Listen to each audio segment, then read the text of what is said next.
Aujourd'hui, nous continuons notre exploration dans les terres du death metal avec un groupe bordelais du nom d'Exocrine.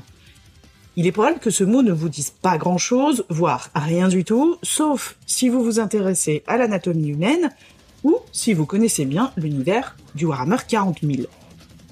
Et là, je vous ai perdu. Déjà qu'avec le death metal, c'était mal parti, mais avec Warhammer, je sens que ça devient très, très compliqué. Pas de panique, je vais vous expliquer tout ça avant de vous laisser avec Jordi, le chanteur du groupe Exocrine. Tout d'abord, si j'ai eu envie de vous parler de ce groupe, c'est pour l'aspect romanesque de leurs paroles.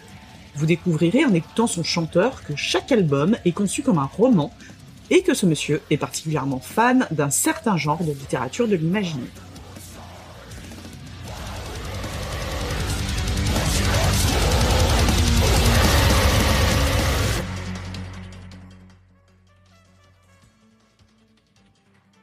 Ensuite, le death metal, technique pour être précise. J'en ai déjà parlé dans ce podcast et continue dans ce genre qui s'illustre par sa brutalité et son type de chant.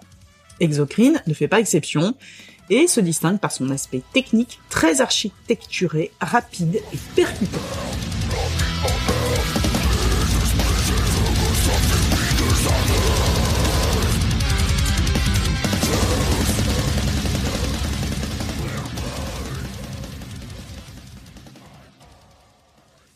Enfin, parlons Warhammer.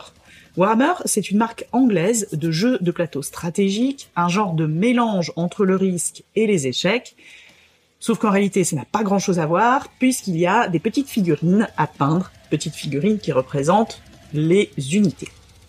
Jeu de bataille, le Warhammer se joue soit dans un univers médiéval fantastique, soit dans un univers futuriste, et c'est de celui-ci dont il est question aujourd'hui, le fameux 40 000.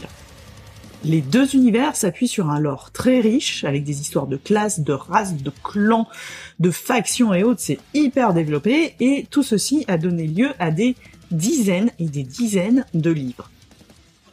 Donc non seulement je vous montre que le métal s'appuie sur des références littéraires, mais je vous montre également qu'un jeu que beaucoup qualifient de jeu de geek ou d'adolescent, avec le ton péjoratif de rigueur, est également vecteur de lecture.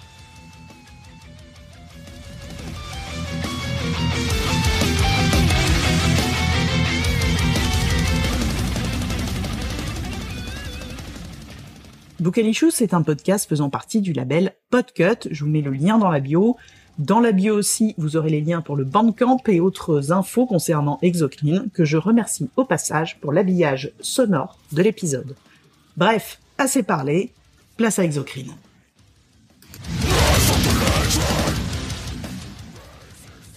Avant de parler un petit peu de livres, est-ce que tu peux dire quelques mots sur le groupe Exocrine, déjà l'origine de son nom, son univers général et son style de métal extrême en particulier? Alors, Exocrine, c'est un groupe de death metal technique qui tire son nom en fait d'une figurine venant des figurines Warhammer. C'était Sylvain qui avait mis ce nom provisoire pour le projet, et puis finalement on l'a gardé. Donc l'univers est quand même assez souvent... Bon, on fait quasiment que de la science-fiction, hein. On est vraiment très là-dedans. Warhammer 40 000. Plein de formes différentes. Donc. Ouais. Après moi, du coup, il m'a fait tomber dedans aussi. Je connaissais pas trop, et c'est vrai que c'est plutôt Warhammer 40 000. Ouais. Et ça a donc un lien un petit peu plus ou moins direct avec l'univers du groupe, ou c'est un petit clin d'œil perso? Alors à la base, c'était juste un clin d'œil perso, c'est que quand il voulait nommer le groupe, il a regardé sur l'étagère à côté de lui et il était en train de peindre des exocrines justement, qui sont des tyrannides, une espèce de bestiole qui tire à distance. Et au tout début, les paroles, non, c'était vraiment de la science-fiction, mais général, on pensait pas spécialement à Warhammer, mais en fait, c'est venu petit à petit dans nos influences. Parce que moi, Warhammer, je connaissais que de nom, et puis j'ai commencé à lire les bouquins, et là, ça a commencé vraiment à s'infiltrer, peut-être à partir de l'album Maelstrom, qui doit être de mémoire, ça doit être notre 4e album. À partir de là, on a commencé un petit peu à s'inspirer de cet univers-là. Ouais. Donc c'est l'univers science-fiction au niveau des paroles. C'est l'univers principal dans lequel vous évoluez. Oui, alors souvent on fait En fait, on conçoit un peu nos albums comme un roman. Donc, c'est-à-dire que chaque chanson étant un chapitre. Et on aime bien un peu faire des twists, en fait, au cours de l'histoire. C'est-à-dire que, par exemple, si ça se passe toujours un peu pareil, c'est-à-dire qu'il y a un gros antagoniste, souvent un gros monstre. On est très fan de ça. Et à partir d'un moment, disons que l'histoire se passe en fait sur deux aspects. Il y a un aspect qui va être toujours science-fiction certes, mais à une échelle, on va dire humaine. Et souvent après, les albums vont s'ouvrir vers des situations un petit peu plus intergalactiques, tout ça, avec vraiment un dézoom sur la situation qui est décrite. D'accord, donc il y a vraiment un côté, oui, une construction narrative qui colle avec le style de musique qui est quand même assez envolé, quoi. Je dirais presque lyrique, même si jamais ça peut sonner bizarre, mais qui est très visuel, très dense. Ouais, de toute façon, on essaye de transmettre ça parce que je sais que au tout début d'Exocrine, on nous avait dit que notre musique avait un côté cinématographique et c'était pas forcément comme ça qu'on le voyait nous, mais c'est vrai que ça nous a parlé en fait qu'on dit ça de nous et du coup c'est vrai qu'on a un peu grossi le trait sur les albums qui ont suivi. Ce côté cinématographique, c'est-à-dire qu'avec la musique, retranscrire un peu comme au cinéma ou dans un livre, en fait vraiment essayer d'accompagner l'action qui est décrite au niveau des paroles, donc avec du coup essayer de créer du relief, des passages très denses comme par exemple une scène de combat ou autre avec des passages un petit peu plus planants ou par exemple la narration s'efface mais on est plus en train de décrire par exemple ce que peut penser un personnage. On essaie d'accompagner un petit peu tout ça et puis il faut aussi avouer que dans notre style on joue très très vite, à un moment ou à un autre il faut bien respirer. Il y a même du saxophone sur votre dernier album. Alors c'est de la trompette. Ah, c'est de la trompette, pardon, mais c'était surprenant. Ouais, en fait, on a essayé on voulait mettre des instruments un petit peu originaux.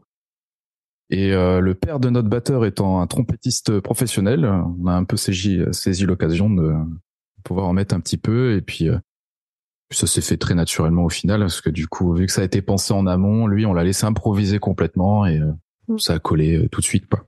Tu as dit que chaque album était un peu pensé comme un roman, ce qui se retrouve dans les textes qui sont très, justement très narratifs. Comment vient l'inspiration pour ces romans-albums entre vous? Comment ça se passe au niveau de l'écriture? Alors c'est essentiellement Sylvain et moi qui nous misons, enfin on s'y met. Alors Sylvain est celui qui va tout composer. C'est même lui qui fait le mix, master, tout ça. C'est vraiment lui le chef d'orchestre dans tout ça. Et en fait, il commence souvent à composer, on va dire, une architecture de base, mais vraiment juste quelques morceaux de ça pour savoir juste musicalement vers où on veut aller, si on a des envies particulières. Et après, c'est là que le concept intervient, parce que du coup, Sylvain, dans sa composition, se sert énormément du concept. C'est-à-dire qu'il va, par exemple, là, sur ce dernier album, sur Legend, on a 3 personnages, mais du coup, il y a des thèmes récurrents au niveau de la composition de la guitare qui vont correspondre aux personnages. Ah, un peu comme de la musique de film. Et comme par exemple, moi, je suis assez fan de la bande son du Seigneur des Anneaux, donc c'est vrai que le thème de l'anneau, le thème de Sauron, essayer d'employer ces thèmes-là. Donc du coup, vraiment très très tôt même dans la décision de créer un album, on est déjà sur le concept. Et c'est en ça que moi je suis très nul. Par exemple, trouver un concept, je m'éparpille très vite. J'ai énormément de mal à trouver un concept. Donc c'est souvent Sylvain et moi, on s'entraide là-dessus. Sylvain arrive à poser un peu plus, recentrer l'histoire. Et après, moi, c'est là que je tricote. C'est que je suis assez fort, par contre, voilà, plutôt pour mon point fort, ça va être ça. Ça va être vraiment d'arriver à dérouler l'histoire et de l'expliquer. Par contre, c'est vrai que le concept de base, souvent, vient de Sylvain et aussi de la pochette. S'inspire énormément de la pochette. La pochette, en fait, la création de la pochette préside à l'album. Voilà, ça arrive dès le début, dès qu'on sait à peu près ce qu'on veut, dès qu'on a notre concept, on va faire la commande auprès d'un illustrateur pour avoir l'artwork. Et une fois qu'on a l'artwork, nous, c'est là tout le scénario arrive. En fait, tout ce qu'on veut raconter en découle. Ça, on s'en inspire beaucoup. Par exemple, l'apparence du monstre qu'on demande, ça va vachement jouer sur la composition. Moi, ça va jouer sur les paroles. On s'en sert beaucoup, ouais. D'accord. Et là, par exemple, sur Legend, donc on a une espèce de xénomorphe, un peu créature un peu alien avec un gros front apparemment. Est-ce que c'est venu de ces fameuses figurines de Warhammer ou est-ce que c'est quelle inspiration Ben là, pour en fait, donc c'est Armada Art qui nous l'a fait. Donc c'est un monsieur qui est russe, je crois. Et là, en fait, en termes de cahier des charges, la seule chose qu'on lui a demandé, c'est gros monstre qui casse tout avec un peu de magie. Et voilà. En fait, quand on a un illustrateur qu'on aime bien, quand on aime bien ce qu'il fait, on le laisse exprimer. Oui. Enfin, ça nous a jamais déçus en tout cas. On a toujours fonctionné comme ça. Et c'est toujours le même illustrateur? Non, on est passé par. Ça, c'est le 5e illustrateur qu'on a. D'accord. Même pas. Je crois qu'on en a. On a que 2 albums, on a le même illustrateur. Sinon, je crois qu'on a changé à chaque fois. D'accord. Là aussi, c'est une volonté d'explorer divers univers et d'être un peu. Je vais pas employer le mot challenger, mais d'être un petit peu dérouté sur vos habitudes. C'est ça, on cherche un peu à créer de la nouveauté sur tous les plans, hein, que ce soit musical ou même voilà du coup sur le visuel. Et après, il y a un petit peu des choses très pratico-pratiques comme le prix de certains illustrateurs. Souvent, on les prend quand ils commencent juste et quand on revient vers eux, les prix ont triplé. Donc, ça aide pas forcément à vouloir continuer avec eux malgré leur talent. Hein. C'est pas du tout. Après, il y a plein d'illustrateurs qu'on adorait mais qui sont financièrement inaccessibles. Comme qui, par exemple? Il y a Peter Morbaker, je crois, celui qui avait fait les pochettes de Fallujah. Oui. Il a un style vraiment très très à lui, mais en fait sa manière de fonctionner et puis les prix qu'il fait sont, à mon sens, quand même justifiés, mais c'est pas possible pour nous. Nous on aime bien pouvoir, parce que lui je crois qu'on peut même pas choisir ce qu'on veut. En fait, il a un catalogue de dessins et on pioche dedans. Nous c'est vrai qu'on aime bien quand même avoir au moins ce côté gros monstre et tout ça, quoi. Oui, avec cette, on va dire, fidélité à un univers que vous avez créé dès le début.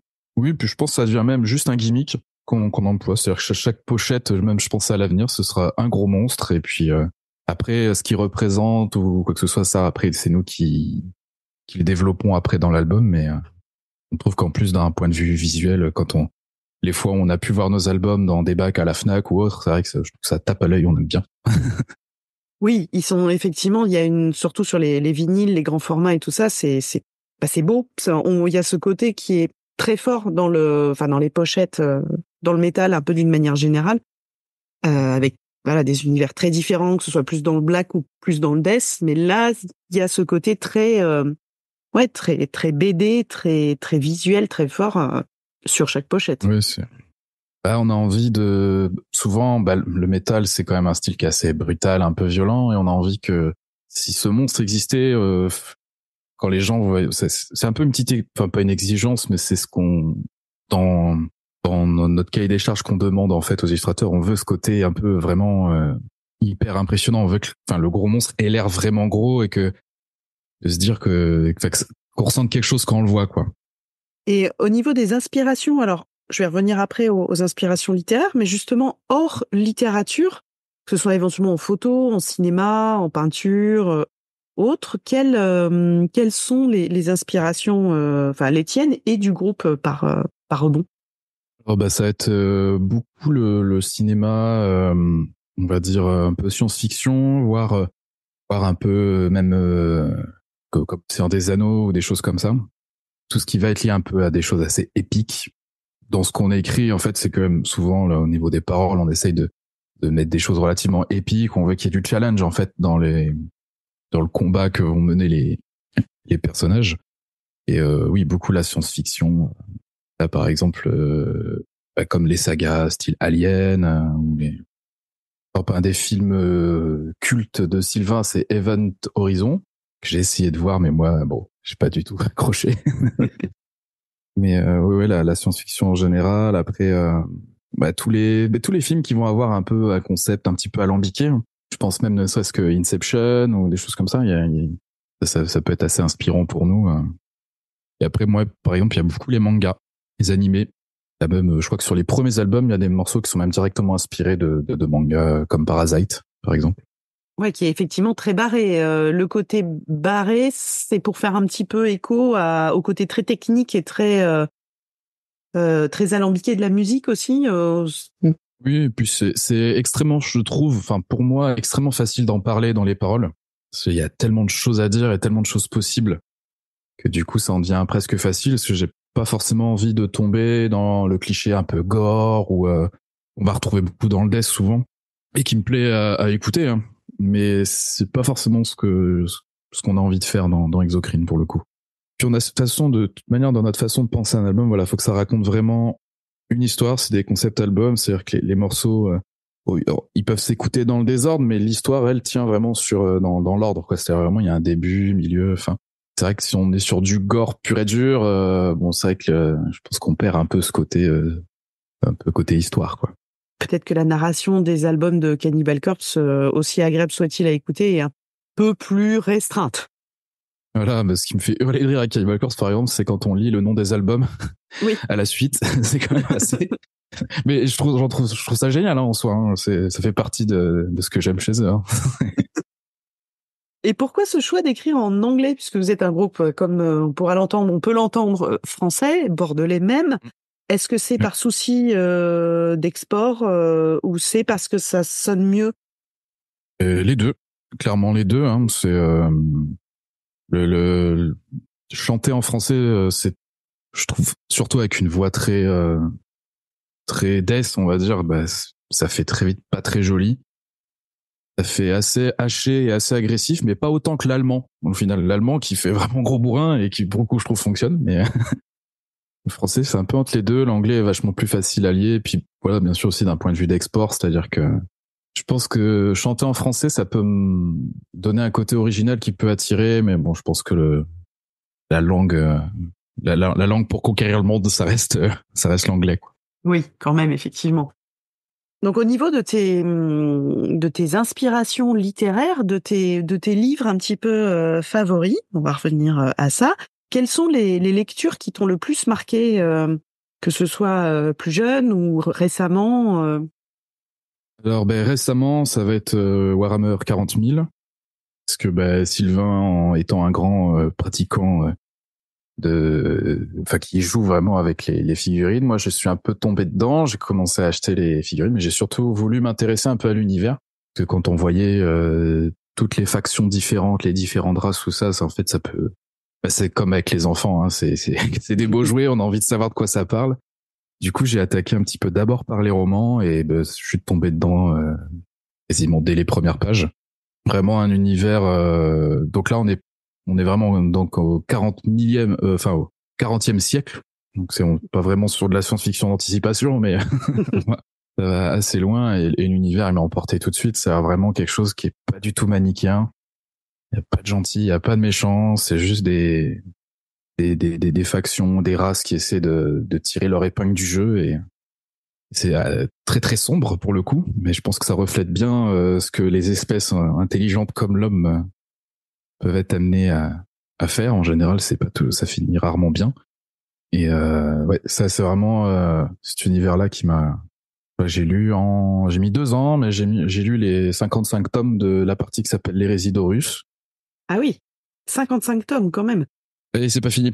C'est ça le pire. Et c'est je sais même pas que ça doit être que 5% de l'histoire, même pas.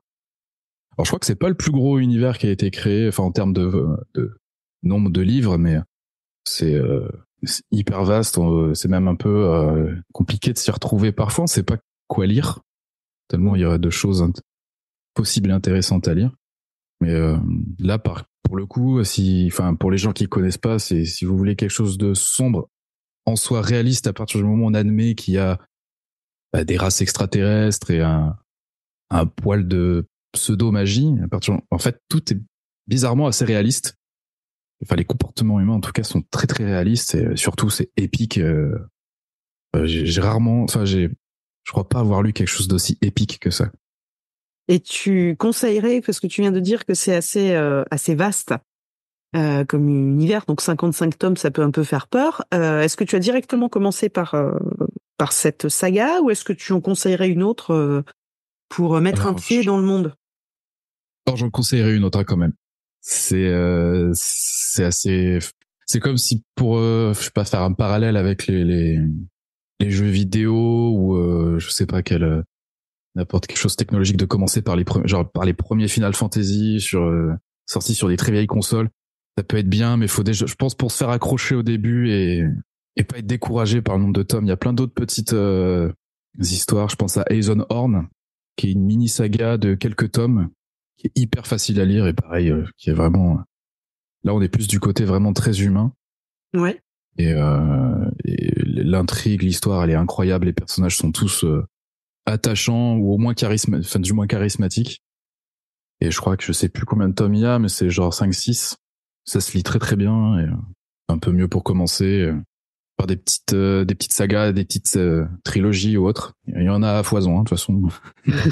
Et plus jeune, adolescent, jeune adulte, est-ce qu'il y a eu des chocs de lecture ou d'univers qui t'ont marqué? Alors moi, plus jeune, alors ce qui m'a fait lire, parce que j'étais quelqu'un qui lisait pas beaucoup, qui lisait pas, on va dire même. Donc, je suis rentré au collège, les seuls livres que j'avais lus, je pense, c'était un truc style Nounours a peur du monstre sous l'escalier, je crois.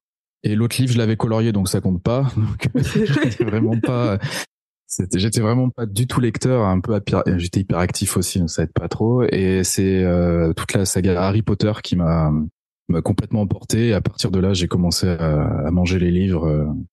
C'est vraiment ça qui m'a donné le goût du livre. Et puis étant insomniaque, je lisais la nuit, du coup. Oui, ça s'y prête en plus, ces univers. Par Harry Potter, lire en cachette la nuit, c'est fait pour. C'est parfait. Et j'ai commencé à partir de ça. Et après, j'ai été un énorme lecteur d'Heroic Fantasy. Suite au Seigneur des Anneaux, tout simplement. Je crois que je devais être au collège, il me semble, quand le film est sorti, le premier. Donc j'ai tout de suite essayé de lire le Seigneur des Anneaux et c'était comme se prendre un mur. Parce que c'est un peu Tolkien, c'est pas évident à lire, surtout quand on est jeune et qu'on veut que ça aille très vite dans l'histoire. C'est vrai que prend son temps pour instaurer son univers. J'ai lu du coup beaucoup du David Eddings, par exemple, avec La Belle Guerrière de la Malorée. J'ai lu quasiment tout ce qu'a pu faire Robin Hobb. J'en ai plein, mais ça me revient pas, mais j'en ai lu énormément. Et après, un beau jour, j'ai réussi à lire Le Seigneur des Anneaux. J'ai lu après la 7e tentative. Ouais, voilà, plus vers le lycée, pour le coup. Moi, j'avais déjà vu tous les films, mais ça m'a pas gâché les livres. Donc, je pense une fois qu'on est rentré dedans, ça va. Mais après, j'ai pas mal lu pas mal d'horreur, du Stephen King, Lovecraft, j'ai essayé. Ouais, pareil, pas réussi à... Pas réussi et toujours pas, mais là, par exemple, pour mon anniversaire, on m'a offert Les Montagnes Hallucinées en version manga. Par Gutanabe? Enfin, ouais, c'est ça. Qui est manga BD au final, parce que c'est vrai c'est pas le trait traditionnel du manga, c'est un petit peu plus quand même travaillé, je trouve. Et là, pour le coup, ça passé tout seul. Hein. Ah, je trouve ça très amusant et intéressant comme remarque, parce que c'est vrai que Lovecraft déroute quand même pas mal de gens. Il a une écriture qui est un peu désuète par certains aspects, et surtout Les Montagnes Hallucinées, qui est quand même ardue. Et on peut entrer dans Lovecraft par notamment Gutanabe, et après il y a eu d'autres BD, mais Gutanabe qui reste très très fidèle à l'univers, à l'ambiance, et qui au final fait lire Lovecraft, puisque il me semble me souvenir, là je dis peut-être une bêtise, mais que les textes dans le manga sont issus des nouvelles d'origine.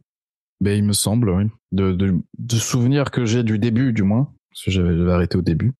Mais là, moi, je compte en tout cas m'acheter toute la collecte qui fait. C'est pareil, j'en ai. Le pire, je crois que j'ai Cthulhu, Les Abîmes du Temps, je crois que j'ai. Ouais. J'ai tous essayé de les lire et rien à faire. Hein. C'est. En plus, il y a aussi souvent des questions de traduction qui peuvent être un peu datées. Là, il y en a eu des récentes qui sont sorties, mais en plus, Gutanabe a l'intention d'adapter quasiment toutes les nouvelles. Hein. Donc c'est un gros investissement à prévoir. Après, les bouquins en soi, là, ils sont magnifiques. Hein. On dirait des petits carnets de voyage, là, ils sont. Donc ça fait beau dans une bibliothèque en plus. L'éditeur, a bien soigné effectivement bien soigné les éditions, et sont de beaux objets livres vraiment magnifiques, ouais. Avis d'ailleurs aux collectionneurs et collectionneuses, c'est quand même c'est dangereux. Oui, bah après, je crois que ils ont pas abusé pour le prix, pour le coup, donc je trouve ça va. Oui, ça reste effectivement le prix d'un, on peut dire, ou deux, puisqu'il y en a certains qui sont en 2 tomes, notamment les Montagnes hallucinées. Mais le problème, c'est cette volonté de Gutanabe de tout adapter. Donc forcément, ça va faire beaucoup à la fin. Ouais, alors, déjà, si je pense que si s'en tient un peu au masterpiece de Lovecraft, il y a déjà du taf. Hein. Je crois que même Cthulhu, enfin, l'univers Cthulhu, je crois déjà c'est pas mal de nouvelles et de. Je sais pas Oui. si les montagnes hallucinantes font pas partie d'ailleurs. Non, je crois que c'est plus dans les récits d'exploration et que, on va dire, le cycle de Cthulhu, tel qu'il a été un peu remanié ensuite, il y en a d'autres, mais que les Montagnes hallucinées, c'est encore un autre. D'accord. En plus de l'appel de Cthulhu à proprement parler. Mais en tout cas, effectivement, oui, c'est fantastique et ça permet de lire Lovecraft quand on a un petit peu de mal à lire Lovecraft pur et dur, quoi. Ouais, mais surtout quand on est passé après finalement moi qui ai démarré avec Harry Potter qui est finalement très direct. Oui. Même certains diraient que c'est apparemment en anglais ce serait même mal écrit, elle aurait pas un style très d'après bon moi ça m'a jamais gêné. Après même tout le David Eddings, Robin Hobb où c'est des choses où enfin ça avance quand même le récit, c'est-à-dire d'un chapitre à l'autre on avance quoi. Oui. Et c'est vrai que du coup attaquer que ce soit Lovecraft ou Seigneur des Anneaux, c'est vrai qu'après passer plusieurs pages sur la description d'un rocher, c'est vrai que c'est compliqué. Ou des cours d'eau, des différents cours d'eau et ses affluents chez Tolkien. Ouais, ou toute la généalogie d'une personne dont on s'en fout presque. Après, on n'en parle plus. Oui, mais sa généalogie, au moment où ils se rencontrent, est très, très importante. Et c'est vrai que ça peut être un peu dur par moment. Mais j'avais ressenti la même chose chez Jules Verne, par exemple. Ouais, ce côté très descriptif par moment. Ouais. Bah, j'ai une édition complètement illustrée de 20 milieux sous les mers qui est magnifique, mais pour moi, c'est inlisable. Je serais pas illisible, mais inlisable. Je crois qu'il y a 3 pages entières sur un rocher et une mouette dessus, donc ouais. Oui. J'ai un petit peu de mal. Et pour finir, quel serait le ou les livres que tu emporterais sur une île déserte? Est-ce que ce serait justement Jules Verne pour la description du rocher et de la mouette? Non, ça, je pense que je laisserai faire mon imagination, se débrouiller très bien toute seule. Après, si je devais, le problème, c'est en sélectionner qu'un, c'est un peu compliqué. Je pense sélectionner des sagas plus facilement, mais. Ouais. Bon, ça peut être une saga.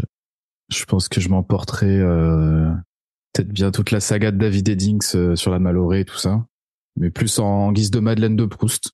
Je pense que je me prends. Après, ce serait compliqué parce que je suis tombé aussi dans tout ce qui est Maxime Chatham.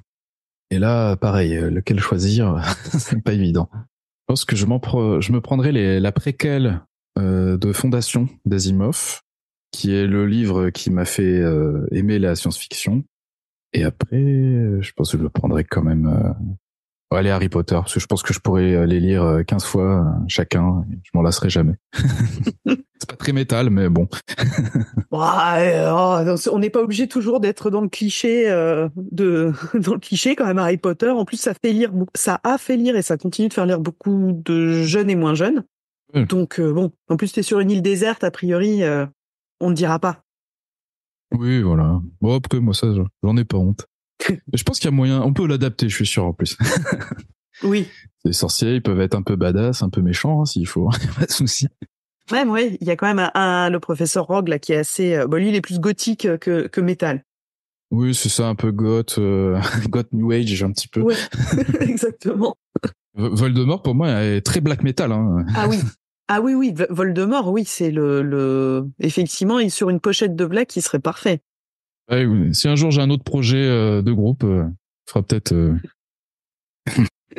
un groupe dédié à Harry Potter, comme il y en a d'ailleurs plusieurs dédiés à Tolkien, hein, on les compte plus trop. Ah ouais. Ça, ouais, il y en a un paquet, ouais. Eh ben, je te remercie pour cet échange et ces suggestions de lecture qui sont nombreuses.